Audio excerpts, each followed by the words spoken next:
तो वेलकम सभी का आज की क्लास में।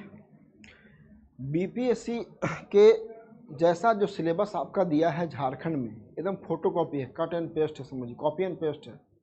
और जेपीएससी में पहले से ये सिलेबस, जेपीएससी सिविल सेवा में सिलेबस ही रहा है एलएसडब्ल्यू का, और उसी सिलेबस को फॉलो किया जा रहा है आपका सीडीपीओ में। तो जेपीएससी सीडीपीओ में जो क्लास अभी लगातार चल रही है उसमें क्लास चल रही है पेपर 1 का।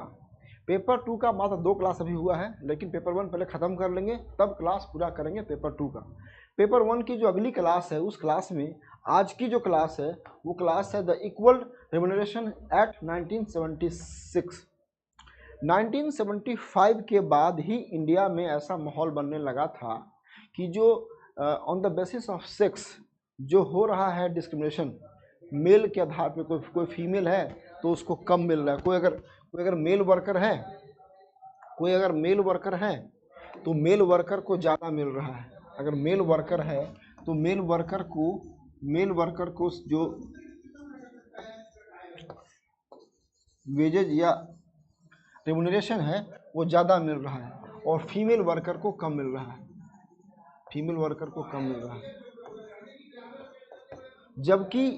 जबकि काम दोनों का सेम ही है। ये आज भी होता है वायलेशन। आप देखिएगा कि कोई भी मेल वर्कर है, अगर मेल वर्कर की जो दिहाड़ी है, इस मेल वर्कर की अगर दिहाड़ी 400 रुपया है तो फीमेल वर्कर की जो दिहाड़ी है वो 250 रुपया है। ये आज भी है।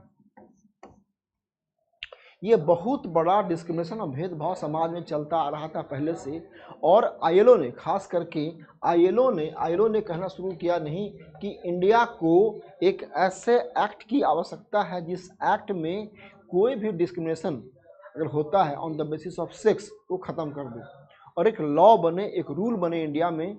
रूल तो आप बना सकते हैं लेकिन लॉ बना दे, और लॉ बनाने के साथ उसमें ऑफेंसिव पेनाल्टी डाल दें, जिसमें कि अगर कोई उसका लॉ का वायलेशन करेगा तो उसको उस पर पेनाल्टी या दंड लगाया जा सकेगा। तो ये जो पुरुषों और महिलाओं के बीच भेदभाव था इसको ख़त्म करने के लिए 1976 में भारत सरकार ने, या कहें तो भारतीय पार्लियामेंट ने, इस अधिनियम को पारित किया। आप समझिए कि एक ही काम है, नेचर एक ही है, वर्क का नेचर एक ही है, लेकिन मेल को पैसा मिल रहा है 400 रुपया और इसको मिल रहा है 250 रुपया। ये कहीं भी सही नहीं है। इतना ही नहीं, और अगर देखा जाए कोई, अब आते हैं आप जैसे कि एग्जाम्पल के लिए कि ये जो भेदभाव है वो भेदभाव सब जगह है। यह भेदभाव ऐसा नहीं कि एक जगह है, भेदभाव सब जगह है। आप आइए, आप बॉलीवुड में कोई स्टार है, मेल स्टार है उसका जो रेम्यूनरेशन है वो आपका 20 करोड़ है, तो जो फीमेल है उसको मिलता है मुश्किल से 3 से 4 करोड़। अब आप समझिए कि कोई जो पुरुष कलाकार है, पुरुष कलाकार का रेम्यूनरेशन या उसकी जो पारिश्रमिक है वो 20 करोड़ रुपया है, और जो महिला कलाकार है उस महिला कलाकार का जो पारिश्रमिक है वो बहुत कम, 3 से 4 करोड़ रुपया है। तो ये भेदभाव समाज के हर भाग में होता है, और सरकार ने इसीलिए ऑर्गेनाइज और अनऑर्गेनाइज सेक्टर में, दोनों सेक्टर में, चाहे वो ऑर्गेनाइज हो या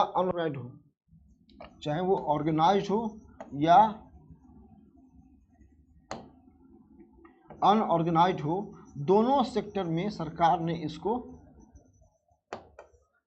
इसको कहा है कि ये जो वायलेशन अगर होता है किसी भी क्षेत्र में, चाहे वो संगठित हो असंगठित हो, तो इसको अच्छा नहीं माना जाएगा। ठीक है, और सरकार ने इसके खिलाफ कानून पारित करके एक्शन भी लेना शुरू कर दिया है। आप देखते होंगे कहीं कहीं कि जो जिला का जो श्रम अधीक्षक है वह जाता है और उसमें इसको रेड करके पकड़ता है, और अगर पाया गया कि जो आपका मास्टर रोल है उस मास्टर रोल में अगर पैसा दिहाड़ी कम अधिक मिला, मतलब महिलाओं के नाम पे कम और पुरुषों के नाम पे अधिक, तो वहाँ पे कार्रवाई होती है। तो ये एक्ट का मेन उद्देश्य यही है कि जो भेदभाव हो रहा है उसको खत्म। अब कोई पुरुष काम कर रहा है, पुरुष भी उतना ही काम कर रहा है, कोई मेल वर्कर है वो भी उतना ही काम कर रहा है, 10 घंटा 8 घंटा काम कर रहा है। 10 घंटा 8 घंटा काम करने के बाद उसको पैसा अच्छा खासा मिल रहा है। लेकिन वही काम अगर कोई महिला वर्कर कर रही है, मेहनत अगर कोई महिला वर्कर कर रही है और महिला वर्कर को उसके काम करने के एवज में पैसा कम मिलता है, तो यह कहीं कहीं से एक अच्छे समाज के लिए सही नहीं है। और सरकार ने इसीलिए इस कानून को लागू किया है और इसको किस कानून को इम्प्लीमेंट करने के लिए जिम्मेवारी सौंपी है झारखंड सरकार को। मतलब इस कानून का जो इम्प्लीमेंटेशन होगा, इस कानून का जो इम्प्लीमेंटेशन होगा, वह कौन करेगी? तो झारखंड सरकार करेगी। झारखंड सरकार इसका इम्प्लीमेंटेशन करेगी। वैसे भी कोई भी जो भी सेंट्रल लॉ है उसको इम्प्लीमेंट करने की जो रिस्पॉन्सिबिलिटी है वो सौंप दिया गया है स्टेट गवर्नमेंट को। तो यहाँ मेन मूल में यही है, ठीक है। और इसमें इस एक्ट में देखा जाए तो सबसे ज़्यादा इसमें आईएलओ का इंटरफेयर था। 1975 में आईएलओ ने कहा कि नहीं, एक ऐसा इंडिया में लॉ बनना चाहिए, और ये लॉ बना। अब इसको हम लोग देखते हैं, तो पार्ट में बांट के पढ़ेंगे। इसमें सबसे पहले द इक्वल रिवोल्यूशन जो एक्ट 1976 का है, इसमें सबसे पहले हम बात करेंगे ऑब्जेक्टिव का। सबसे पहले बात करेंगे इसका ऑब्जेक्टिव एंड ब्रीफ हिस्ट्री का बात करेंगे। सबसे पहले बात करेंगे ऑब्जेक्टिव एंड इसके ब्रीफ हिस्ट्री का बात कर लेंगे। In the terms and the conditions of employment is similar, and on the basis of sex female workers are provided less wages than males for any work, then such condition is termed as a wage discrimination। मैंने पहले बताया आपको कि अगर कोई भी महिला के साथ ऐसा हुआ तो यह माना जाएगा कि यह एक प्रकार का डिस्क्रिमिनेशन है, जिसको हम लोग कहेंगे wage discrimination. Although in Article 15 of Indian Constitution it has been mentioned that no discrimination shall be there, and in Article 39 no discrimination in payment of wages on the basis of sex। Article हमारा 15 and article हमारा 39 भी इस बात को कहता है कि कोई भी डिस्क्रिमिनेशन वेज के पेमेंट के लिए नहीं होना चाहिए, ठीक है। In the year of 1951 ILO past equal remuneration convention number 100, convention number 100 and equal recommendation number 90। थोड़ा सा यहाँ पे हम लोग बात कर लेते हैं रिकमेंडेशन को और कन्वेंशन को। थोड़ा सा हम लोग बात कर लेंगे रिकमेंडेशन और कन्वेंशन। थोड़ा सा बात कर लेते हैं कन्वेंशन। कन्वेंशन क्या है? कन्वेंशन और रिकमेंडेशन में अंतर क्या है?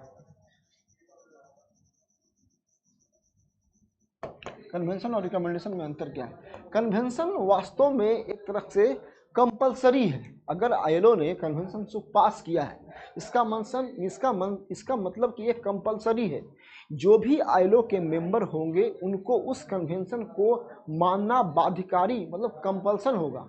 उसकी तुलना में जो रिकमेंडेशन है वो वॉलंटरी है, ऐच्छिक है।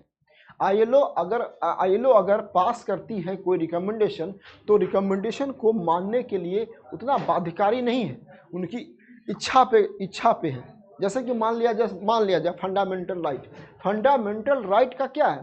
फंडामेंटल राइट को कोई वायलेशन नहीं कर सकता है, लेकिन फंडामेंटल ड्यूटीज को वायलेशन हो सकता है। इसका मतलब क्या है कि ये समझ लीजिए कि कन्वेंशन जो है सो कंपलसरी है और रिकमेंडेशन आपका वॉलंटरी है। ये थोड़ा सा बेसिक डिफरेंस है। खैर से हम लोग बात करेंगे आगे। और इसका 100 नंबर और इसका 90 number. But in India no efforts have been made towards implementation of this. 1951 में भी ये बात चल रही थी और आईएलओ ने पास कर दिया था कन्वेंशन और रिकमेंडेशन, लेकिन इसके लिए इंडिया में कोई खास प्रयास नहीं हो रहा था। The year 1975 was declared as International Year of Women।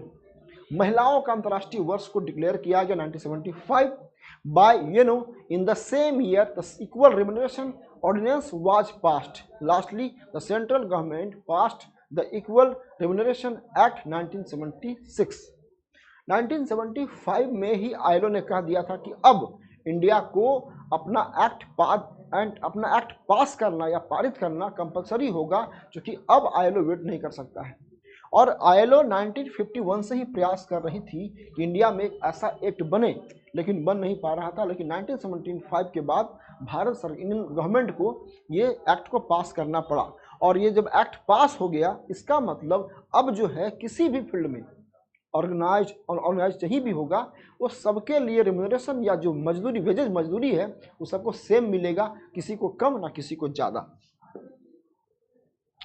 It is passed by the central government so it extends to the whole of nation.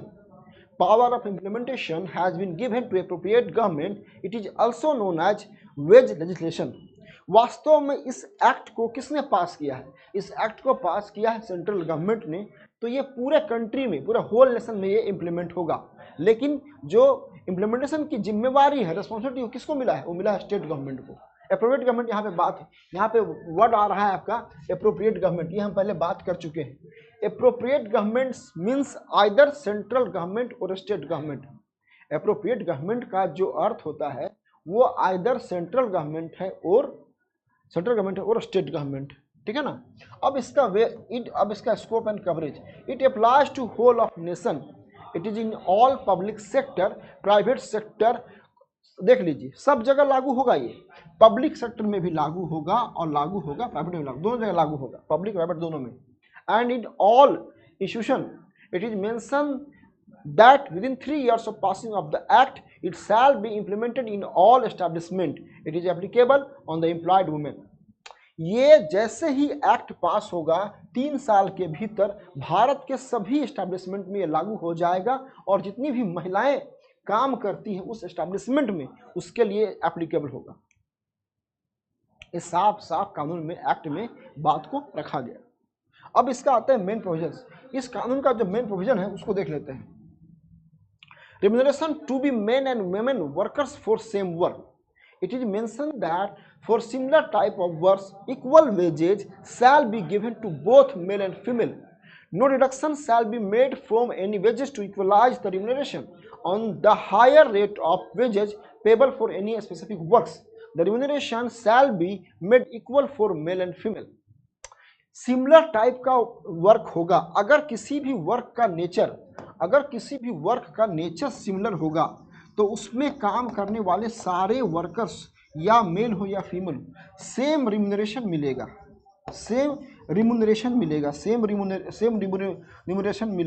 इसमें कोई भी डिस्क्रिमिनेशन नहीं होगा। ये पहली बात थी। लेकिन इस भेदभाव को खत्म करने के लिए ऐसा नहीं है कि किसी का पैसा काट लिया जाएगा। No deduction shall be made from any wages to equalise the remuneration. ऐसा नहीं है कि रिम्यूनरेशन को इक्वलाइज करने के लिए पैसा किसी का काट लिया जाए। इसका एग्जांपल आपको हम देते हैं। मान लिया जाए पहले से किसी मेल का जो 300 रुपया था रिम्यूनरेशन मेल का, और फीमेल का मान लिया जाए फीमेल का था 200 रुपया। अब क्या होगा? अब दोनों का बराबर होगा तो इसका 300 तो होगा ही, इसका भी 300 होगा और इसका भी 300 होगा। इसका 300 होगा मतलब क्या? इसमें 200 प्लस 300 होगा और 200 प्लस 300 प्लस यहाँ पे होगा, लेकिन यहाँ माइनस ऊपर में नहीं होगा। डिडक्शन कभी नहीं किसी का होगा। ऐसा नहीं है कि इक्वलाइज करने के लिए किसी का पैसा को काट लिया जाएगा। साफ साफ क्लियर लिखा हुआ है, no deduction shall be made from any wages to equalise the remuneration. ये कॉन्सेप्ट है और इस कॉन्सेप्ट को फॉलो करना होगा, ठीक है। चलिए अब देखिए, no discrimination on the recruitment ETC। It has been mentioned that there shall be no discrimination on grounds of the sex in recruitment। Recruitment में भी भेदभाव नहीं होगा, सिलेक्शन में भेदभाव नहीं होगा, प्रमोशन में भेदभाव नहीं होगा, ट्रेनिंग में भेदभाव नहीं होगा और साथ ही साथ ट्रांसफर ETC में भी भेदभाव नहीं होगा। ऐसा नहीं है कि कोई मेल वर्कर है तो उसको पहले प्रमोशन मिल जाए, कोई फीमेल वर्कर है उसको बाद में प्रमोशन मिले, कोई मेल वर्कर है उसको पहले ट्रांसफर कर दिया जाए और जो फीमेल वर्कर है उसको बाद में किया जाए, एंड वाइस वर्सा। ऐसा नहीं है कि कोई महिला कर्मचारी है उसको पहले कर दिया गया, प्रमोशन कर दे दिया गया, और जो कोई पुरुष कर्मचारी है उसको बाद में दिया गया। तो इस प्रकार का कोई भी एस्टैब्लिशमेंट में होता है डिस्क्रिमिनेशन तो उसको रोकने के लिए एक्ट बना है। Also ST SC OBC ex military x employees ETC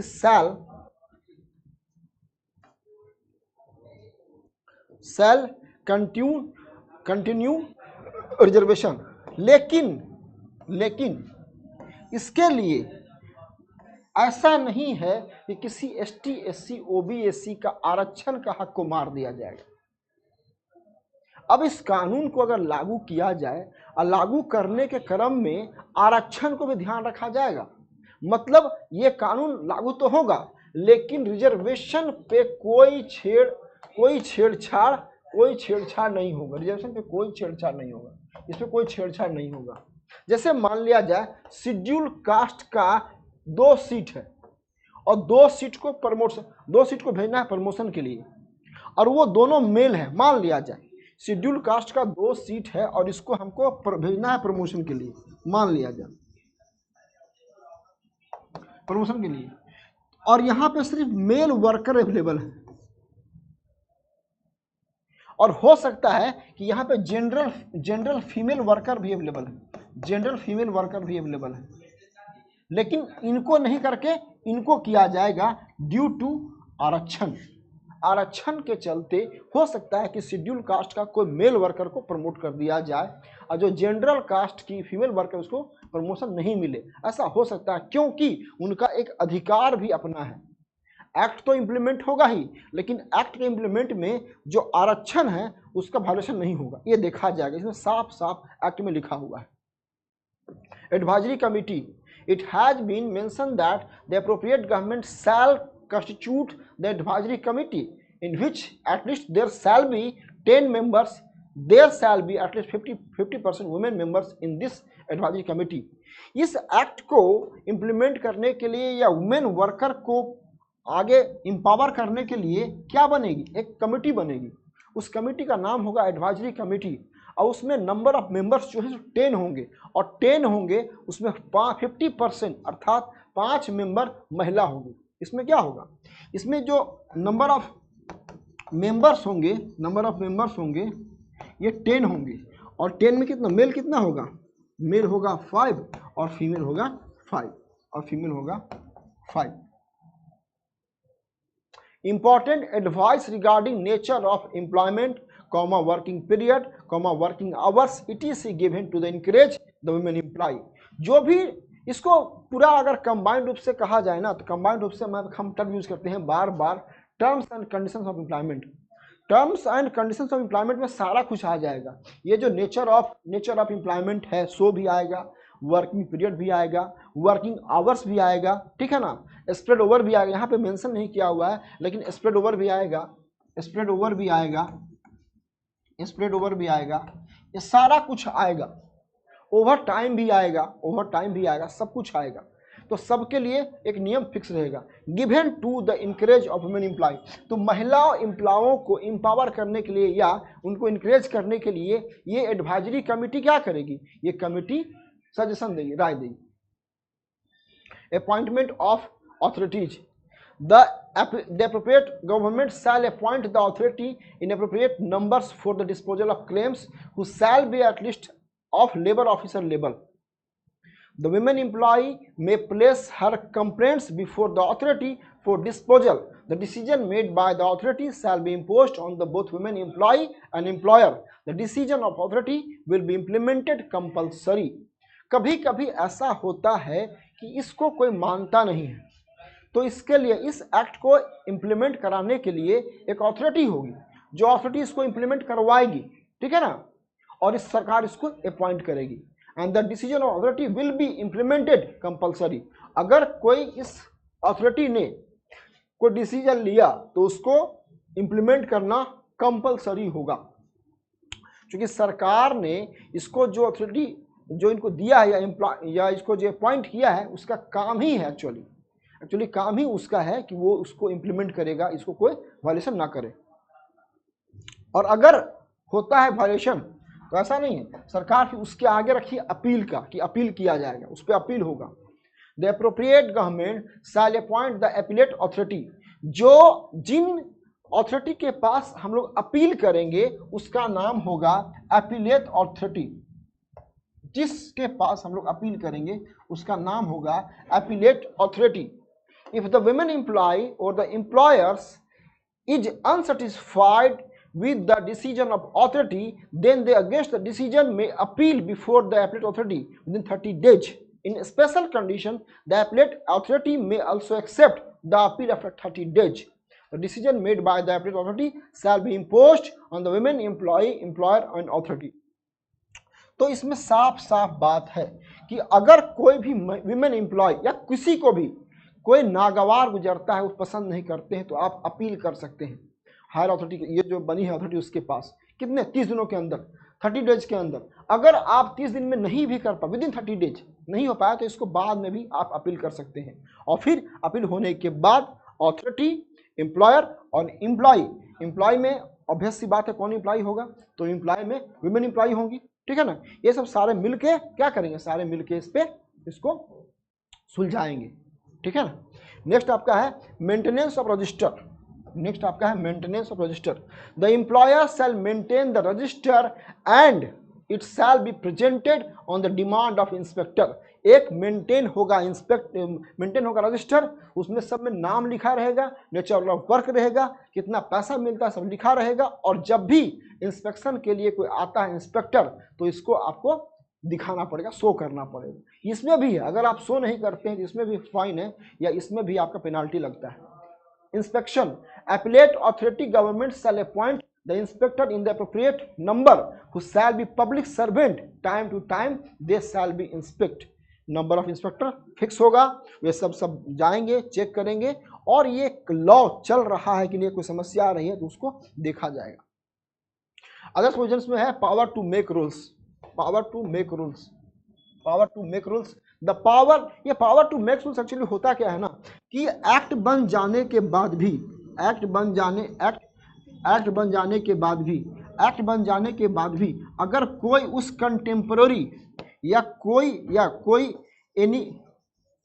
rules या न्यू लॉ उसमें ऐड करना हो, है ना, तो इसको क्या, तो इसको रखा जाता है कि रूल्स बना सकती है। The power to make rules shall be given to the central government. ये किसको मिला है, ये मिला central government. Central government act पारित होने के बाद भी अगर उसको ऐसा लगता है तो उसको इम्प्लीमेंट करने के लिए उसको कुछ रूल्स बना सकती है। The central government can make any rule related to the implementation of the act by notification, और उसको नोटिफिकेशन मेथड से इसको बना करके इम्प्लीमेंट कर सकती है। नोटिफिकेशन मेथड से इसको बनाकर इम्प्लीमेंट करने के लिए भेज सकती है। तो ये पूरा इस लॉ का एक तरह से सारा पार्ट है पूरा, ठीक है ना। नेक्स्ट आपका है the power of central government to give direction. The central government में give direction to any state government regarding the implementation of this act in the state. State government को ये डायरेक्शन देगी सेंट्रल गवर्नमेंट, इस act को आप ऐसे implement करें। Next आपका office of penalty. Office of penalty जो है ये आपको अलग से मिलेगा, ये अलग से पेजेज मिलेगा, ये अलग से मिलेगा। ये जब जितने बच्चे लास्ट में जो इनरोल्व होंगे, सब जो बच्चे मेंस में बैठेंगे, तो 60 दिन पहले, 2 महीने पहले हम सारा, क्योंकि इसमें डाटा होता है, डाटा चेंज भी होता है, इसमें चेंज होने का पॉसिबिलिटी होता है, जिसको हम एक अलग से कलेक्शन करके दे देंगे। जो भी इनरोल्ड होंगे बच्चे LSW में, उनको अलग से हम डेटा सारा सब दे देंगे। नेक्स्ट इसका अगला पार्ट है, ठीक है। तो हम लोग थोड़ा सा यहाँ ब्रेक लेंगे, और ब्रेक लेने के बाद फिर उसको पूरा करें। क्रिटिसिज्म एंड सजेशन जो है हर एक्ट का होगा, जितना भी एक्ट होगा उसका क्रिटिसिज्म भी होगा और सजेशन भी होगा। तो लेते हैं थोड़ा सा ब्रेक, और ब्रेक के बाद फिर इसको हम लोग पूरा फिनिश करेंगे, ठीक है।